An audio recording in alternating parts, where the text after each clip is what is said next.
Prepárate para iniciar este día conectándote a la verdad. Nuestro deseo es desarrollar, a la luz de las Escrituras, una auténtica cosmovisión cristiana. Te invitamos a vivir en obediencia a la palabra una vida coherente con el Evangelio de Cristo, la única verdad que puede hacerte libre. Bienvenidos a Conectados al Camino, siempre en movimiento. ¡Qué grande amor! Dios los bendiga, respetables oyentes que a esta hora sintonizan a la siempre única, refrescante y edificante Dinámica 92.9 FM. Bienvenidos a su programa bíblico Conectados al Camino, siempre en movimiento. Hoy, martes 28 de mayo del año 2024, queremos dar gracias a nuestro Señor, quien nos regala una linda mañana soleada y por permitirnos estar al aire un día más. Laboraremos para ustedes y en la producción nuestra hermana Adriana Osorio de Coello, y quien modera para ustedes su hermano y amigo Henry Rodríguez. Damos inicio a nuestro programa con la oración Nos Conecta. Amado Señor, te damos muchas gracias por este día. Te pedimos que nos hables a través de tu palabra, que recibamos consuelo, que el Evangelio sea central en nuestras vidas.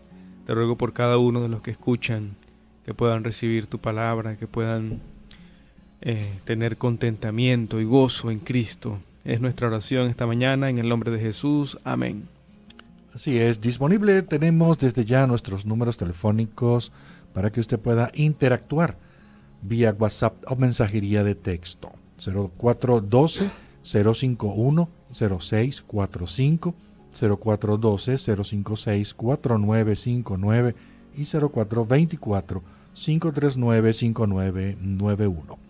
www.radiodinámica.com.be /Barquisimeto es la dirección en internet para que usted pueda ubicarnos y pueda escucharnos también. Nuestro canal en Telegram es Conectados al Camino. Allí usted puede unirse y revisar, tomar los programas que ya están grabados allí. Hay algunos contenidos aparte de los programas que también van a ser de edificación para ustedes. Estimado oyente, vamos a nuestra sección Una frase, una reflexión. El sufrimiento nos enseña a depender de Dios. Cuando enfrentamos aflicciones, reconocemos nuestra insuficiencia y buscamos refugio en el Señor. Aprendemos a confiar en su fidelidad y provisión. Compartir nuestras luchas con otros hermanos en la fe nos une en comunidad. En la adversidad encontramos consuelo y apoyo mutuo. En momentos de angustia, clamamos al Señor y buscamos su presencia. El sufrimiento nos acerca a Dios y nos hace anhelar su consuelo y dirección. Hasta aquí una frase, una reflexión. Hoy en nuestra sección Grandes Temas estaremos iniciando una serie de 3 días continuos que lleva por título Sufrir con Esperanza.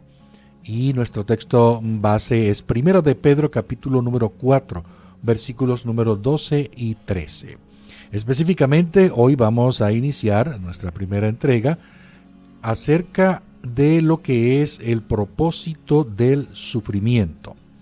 Nuestro hermano Alejandro Mirabal, quien es coordinador académico del Seminario Reformado Latinoamericano y miembro de la Iglesia Bautista Reformada de Barquisimeto, es quien nos acompaña en la exposición de este tema.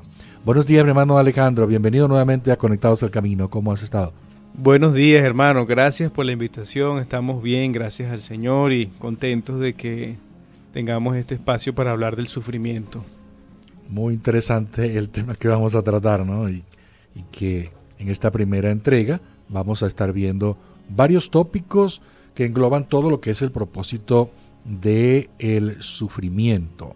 Así que vamos entonces a leer nuestro texto que se encuentra en el Nuevo Testamento. 1 de Pedro, capítulo 4, versículos 12 y 13. Dice la Escritura de esta forma: Amados, no os sorprendáis del fuego de prueba que os ha sobrevenido, como si alguna cosa extraña os aconteciese, sino gozaos por cuanto sois participantes de los padecimientos de Cristo, para que también en la revelación de su gloria os gocéis con gran alegría. Gracias, hermano, por la lectura. Definitivamente hablar del sufrimiento es hablar de un tema común, pero también es un tema difícil. Y es común porque todos hemos experimentado el sufrimiento de alguna manera, ¿no? Cierto. En mayor grado o menor grado, pero hemos experimentado el sufrimiento. Y es difícil porque a veces no logramos ver la causa. Ya vamos a hablar de Pedro, pero a veces no podemos ver la causa, la justicia que hay en medio del sufrimiento, incluso el propósito del dolor. ¿Para qué Dios permite que pasemos por esta circunstancia tan incómoda? Y bueno, algunos se atreven a dar explicaciones teológicas, filosóficas, pero la verdad es que solamente la Biblia presenta una respuesta adecuada ante el sufrimiento. Eso es nuestra máxima. Y es una respuesta adecuada no solamente porque es una respuesta contundente, una respuesta consistente con todo lo que la Biblia enseña, sino que es una respuesta adecuada porque presenta una solución. Y eso es lo que alguien dijo, que la respuesta de la Biblia ante el sufrimiento no es simplemente intelectual, sino que la respuesta es una persona, Jesucristo. Así es. Y hablaremos más de Jesucristo y su relación con el sufrimiento en los próximos días, pero por ahora, lamentablemente, hay que reconocer que nosotros como cristianos no opinamos muy bíblicamente. Es decir, no tenemos una perspectiva bíblica acerca del tema del sufrimiento. Y bueno, algunos han intentado ver las razones de esto. Y se dice lo primero es porque hay muchos falsos maestros que nos enseñan que debemos evitar el dolor. Eso se está enseñando muchas veces en las iglesias, muchos falsos maestros diciendo que como hijos del rey, como hijos de Dios, tenemos que evitar el sufrimiento y se atreven a decir que sufrimos porque no diezmamos, etcétera. Sí. Eso es un error. Y la Biblia enseña claramente que la vida cristiana es una vida sufrida. Tenemos ya Primera de Pedro, lo vimos, o sea, no os sorprendáis, es decir, no es algo extraño que les está pasando. Correcto. ¿Qué pasa con ustedes? Ustedes saben que van a sufrir, eso es lo que está diciendo Pedro, ¿no? Pero también tenemos muchos otros versículos, Salmo 34, 19, Filipenses 1, 29, Segunda de Timoteo 3, 12, Santiago 1, versículos 2, 4, y el famoso que es Juan 16, 33, donde el Señor Jesucristo dijo, estas cosas os he hablado para que en mí tengáis paz. En el mundo tendréis aflicción. Eso es una promesa de Jesucristo. Pero confiad, yo he vencido al mundo. En segundo lugar, los cristianos hacemos algunos comentarios sobre el sufrimiento que pasan por alto la trascendencia de la caída en el huerto del Edén. Es decir, no solamente nos están enseñando que debemos evitar el sufrimiento, sino cuando intentamos opinar de un hermano o incluso sobre mí mismo que estoy sufriendo, lo que digo revela poco de lo que sé, o mejor dicho, pasa por alto el asunto de la caída en el huerto del Edén. Entonces la gente generalmente se pregunta, ¿por qué una persona decente es víctima de hombres malos? Si él era un buen trabajador, era una mujer responsable, ama de casa, una buena esposa, ¿o por qué ocurrió este incendio, aquella inundación, aquel terremoto justamente cuando estaba mi hijo ahí? ¿Por qué una cristiana saludable es diagnosticada con cáncer? Ella no fumaba, ella no hacía nada malo, pero tiene cáncer. Y era una cristiana genuina, era una mujer que amaba al Señor. ¿O por qué tenemos que morir? ¿Por qué tenemos que sentir ese dolor indescriptible por la pérdida de un ser querido? Son preguntas que la gente se hace, pero hermanos, hay respuesta en Génesis. Hay respuesta en Génesis, especialmente capítulos 1, 2 y 3. Y como sé que es un tema que necesita explicación, yo quisiera abordar un poquito lo que significa la caída en Génesis 1, 2 y 3. En Génesis 1, 2 y 3, nosotros vemos en primer lugar que Dios creó todas las cosas buenas en gran manera. Ahí partimos, ¿no? Dios lo creó todo bueno en gran manera. También vemos que Dios colocó a Adán en el huerto del Edén en un estado de prueba en el cual él representaría a toda la humanidad.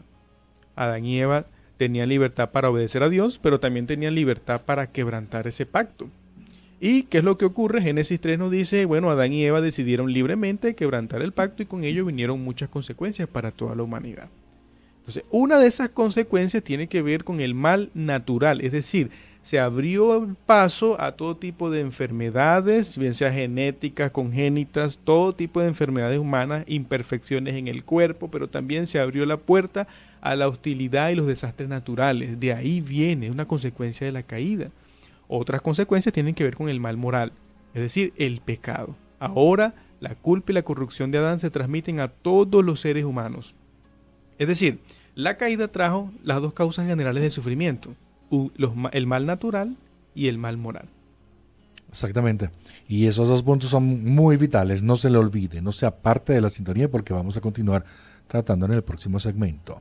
Quiero recordarle que nuestra Iglesia Bautista Reformada de Barquisimeto se encuentra ubicada en la carrera 22, entre calles 22 y 23, edificio Lita y planta baja.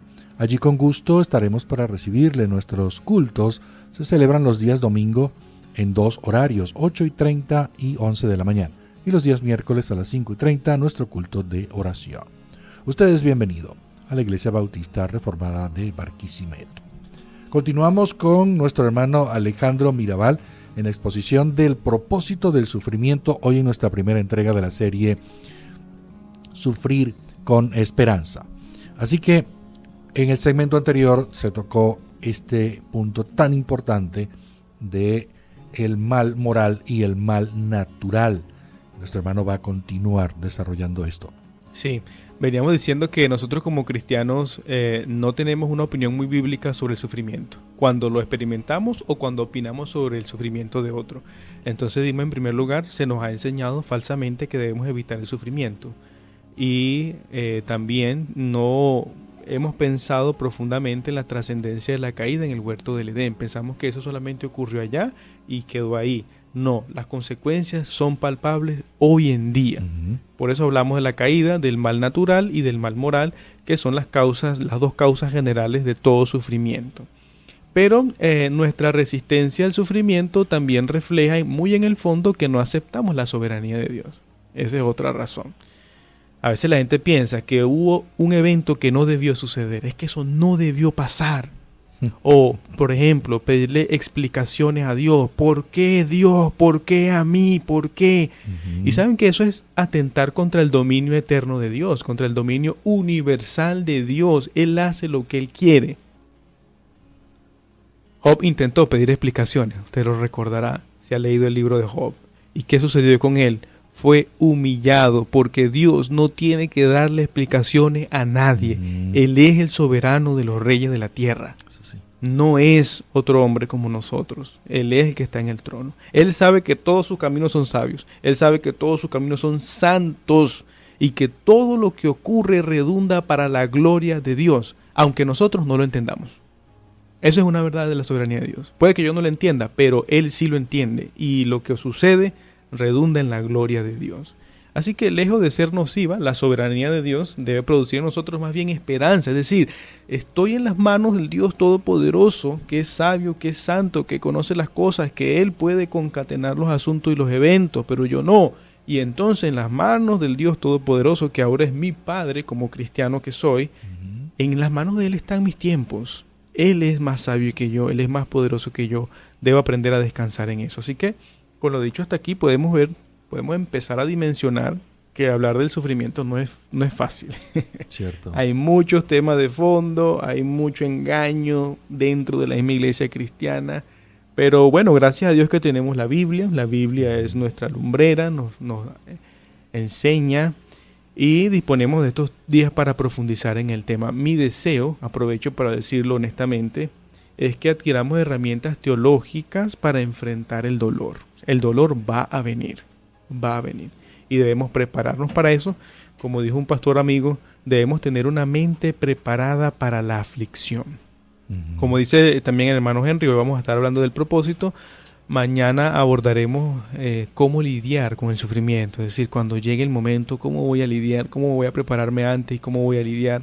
Y el jueves hablaremos de morir en la fe, hablaremos de la hora más oscura, ¿no? La muerte, pero todo en un contexto de los cristianos. Quizás hablemos algunas cosas para los incrédulos, pero estamos dentro del contexto del cristianismo. Y ojalá Dios quiera darnos entendimiento y también que nuestras palabras sean delicadas.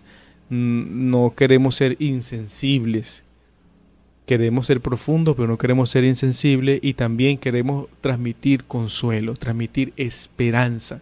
Por eso hablábamos de sufrir con esperanza. Dios quiera que así sea. Entonces, podemos comenzar hablando del primer propósito del sufrimiento, pensando específicamente en la primera carta de Pedro. Y ahí vemos que Dios permite el sufrimiento con propósitos santos, con propósitos benéficos, es decir, que finalmente vamos a sacar un beneficio de este tipo de sufrimiento. Y no estamos diciendo con eso que el sufrimiento sea bueno, o que usted tiene que desear el sufrimiento, anhele que sufra. No. No, por supuesto. No, el sufrimiento no es bueno, no es agradable, es algo, es un mal. O sea, pero lo que estamos diciendo es que Dios puede usarlo para un bien. Dios tiene la capacidad de usar el sufrimiento para sacar un bien en nosotros los cristianos. Especialmente aquel tipo de sufrimiento que no es por mi propio pecado. Eso es lo que dice Pedro. Una cosa es sufrir por mentiroso, chismoso, ladrón, pero otra cosa es sufrir como cristiano, porque la gente murmura de mí, porque hay un conflicto entre el incrédulo y el cristiano que es natural, que viene de Génesis, no se olvide, no viene de Génesis 3. Ese conflicto entre esa simiente, entre su descendiente. Entonces hay sufrimiento que viene por culpa de otro. El otro es el injusto, el otro fue el que me está calumniando, el otro es el que me estafó, etcétera. O también por males naturales, ¿no? O sea, una enfermedad, algo que no es necesariamente relacionado con un mal moral. Entonces ese sufrimiento, especialmente es el que está hablando del apóstol Pedro en su carta, ese sufrimiento Dios lo usa y nos hace acercarnos a Él. Entonces, lo primero que vemos allí es que Dios utiliza ese sufrimiento para probar la fe. Y eso es bien interesante, pero creo que mejor lo abordamos en el siguiente segmento para que profundicemos. Porque, ¿cómo es eso de que Dios prueba la fe? ¿Para qué? ¿Acaso Dios no sabe que hay fe en el corazón? O Dios sí lo sabe, pero es bien interesante la dinámica acerca de ese propósito de refinar la fe. Y entonces lo abordaremos más plenamente en el siguiente segmento. Muy bien. Y ya en nuestra sección Conectados con Buenos Libros, tenemos un libro recomendado de la librería Legado Reformado Venezuela, 0412-530-3987. El título de nuestro libro recomendado es Los Cantos de Jesús. Su autor, Timothy Keller. ¿Sabías que Jesús cantaba los salmos en su vida diaria? Él conocía los 150 salmos íntimamente y los recordaba para enfrentar cada situación, incluyendo su muerte. Este excelente libro proporciona un devocional diario por un año, con fragmentos de los salmos, de manera que puedas meditar, orar, cantar y adorar a Dios usando los 150 salmos.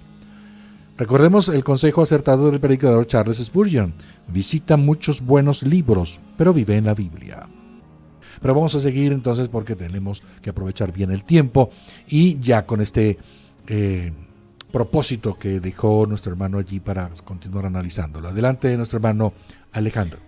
Gracias, hermano. Dijimos en el segmento anterior que el primer propósito para el sufrimiento es probar la fe. En el capítulo 1 de Primera de Pedro se incluye esa famosa analogía, muchos la conocemos, ¿no?, entre la fe y el oro, y da a entender que aunque el proceso de santificación sea doloroso, finalmente nos hace bien. Eso en síntesis, ¿no? Entonces, es algo bien profundo, porque son los momentos críticos de la vida, hermano. En esos momentos críticos es donde se aprecian las verdaderas creencias que tenemos. Lo más profundo de nuestro credo se va a expresar en los momentos críticos de la vida. Y hay varios ejemplos en la Biblia, pero por ejemplo tenemos a Abraham, cuando su fe fue probada y Dios le dijo que sacrificara a su amado hijo, su único hijo, Isaac. Después de tanto tiempo, después de tantas circunstancias, Dios le pidió eso, pero Abraham obedeció, y Abraham seguía creyendo que Dios iba a cumplir sus promesas aunque tuviese que resucitar a Isaac. Eso lo dice en Hebreos. O sea, él dice, yo sé que Dios es fiel y Dios me está pidiendo esto. Bueno, ¿será que Dios va a resucitar a Isaac? Pero él obedeció, y entonces mostró por medio de ese momento crítico que su fe era genuina, que su fe era real. La fe de Job también fue probada cuando le quitaron las riquezas y los hijos en un mismo día.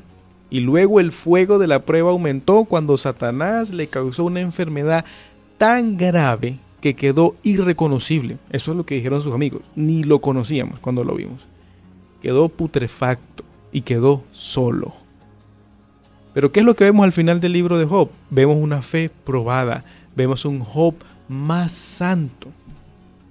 Entonces uno podría preguntarse, bueno, ¿y qué necesidad hay de probar la fe si Dios conoce los corazones? Es verdad, Dios conoce los corazones. Y en Job es interesante porque en Job leemos desde el principio que Dios sabía que Job era un hombre santo, temeroso de Dios y apartado del mal. No era Dios quien estaba cuestionando la fe de Job. Así que, como dice un pastor, Dios nos prueba para que nosotros podamos ver lo que hay en nuestros corazones. O sea, la prueba es útil para nosotros. Dios ya conoce las cosas. Así que Él nos ayuda a hacer un inventario espiritual, dice este pastor. Es como nos ayuda a hacer un autoexamen. Y eso por medio del sufrimiento.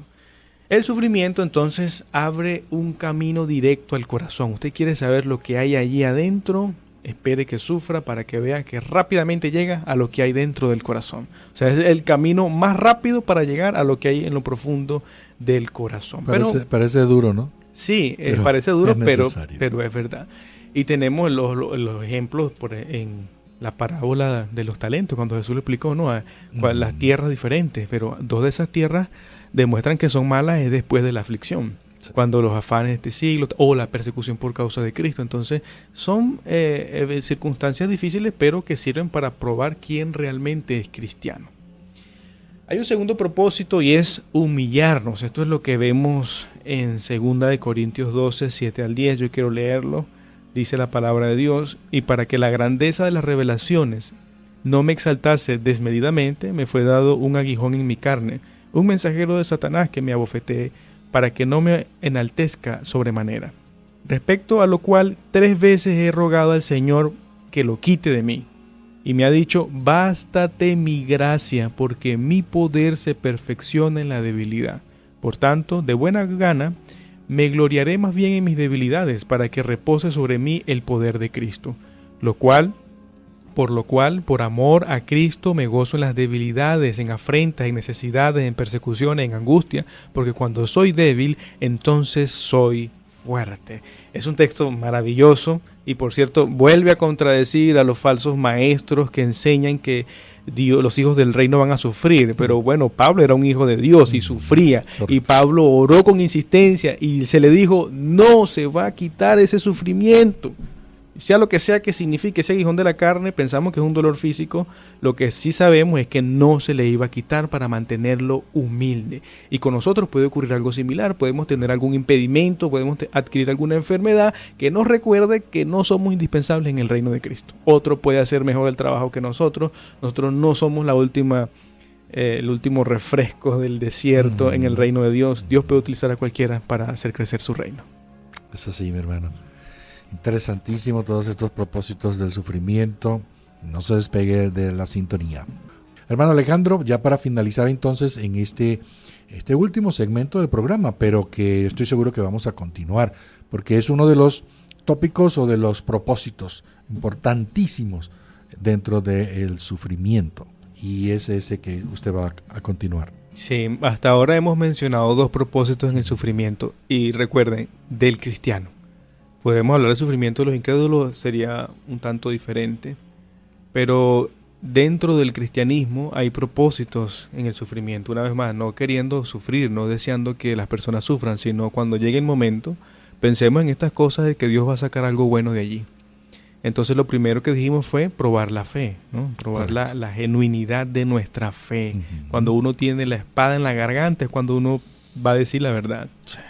O niegas a Cristo o no lo niegas. Uh-huh. Y eso es uno de los propósitos del sufrimiento, ¿no?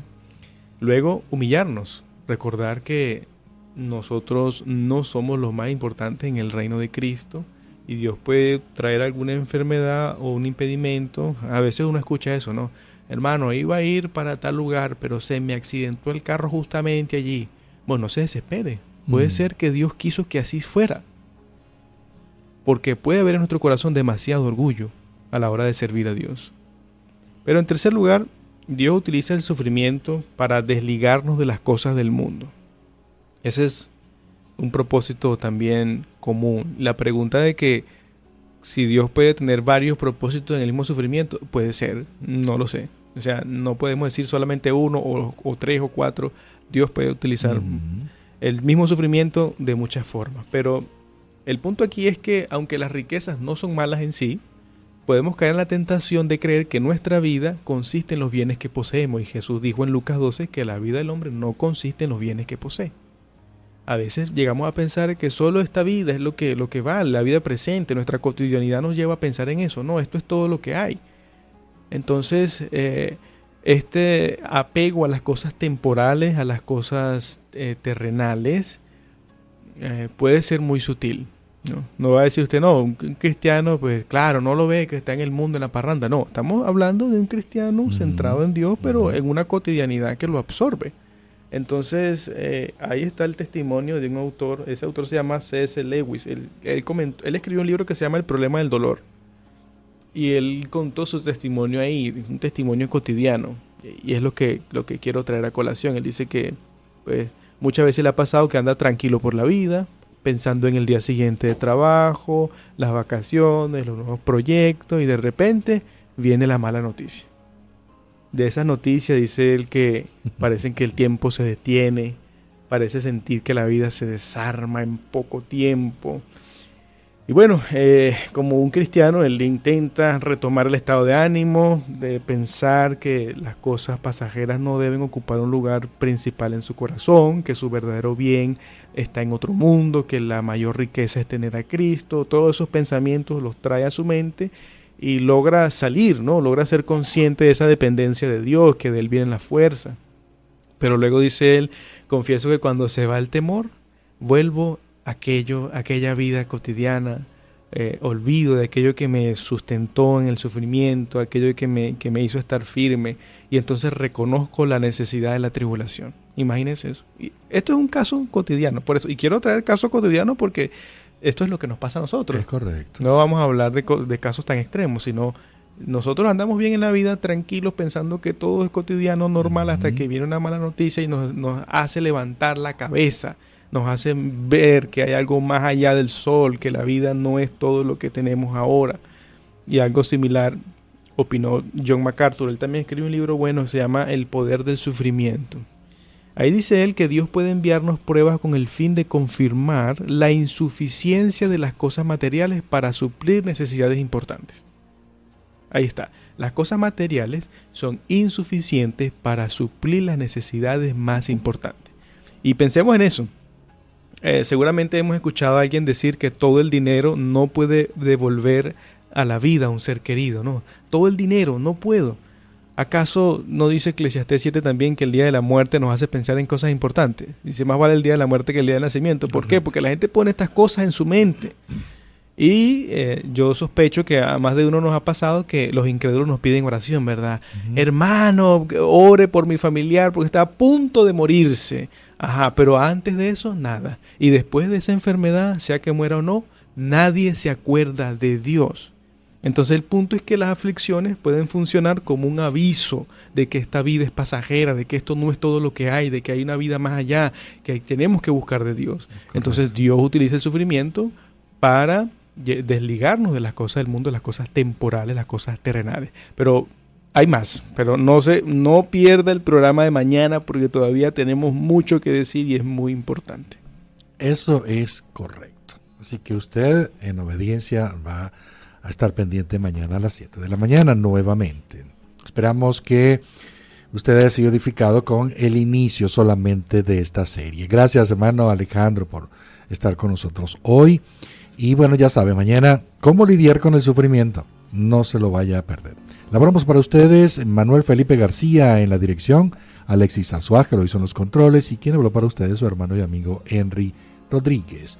Feliz resto del día. Dios le bendiga.